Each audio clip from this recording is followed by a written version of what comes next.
با درود به همه دلاوری‌های مردم ایران که برای سرنگونی رژیم جمهوری اسلامی قیام کردند و رژیم جمهوری اسلامی را به پرتگاه صعود کشوندند.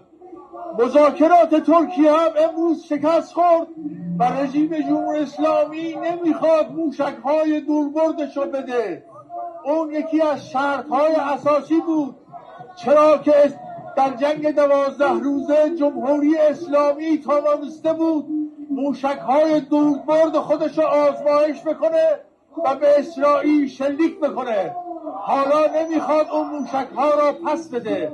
یعنی همیشه یک رژیم خطرناک، یک رژیمی که میتونه در خاورمیانه کشورهای مختلف رو در تیررس قرار بده، این قابل پذیرش برای جامعه جهانی نیست.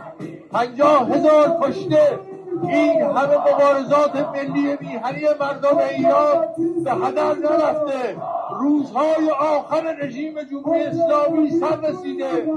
با اتحاد سراسری و مرگ بر جمهوری اسلامی پیروزی از آن ملت ایران است. هر نیرویی که این اتحاد را به تفرقه بکشاند خائن به مردم ایران است.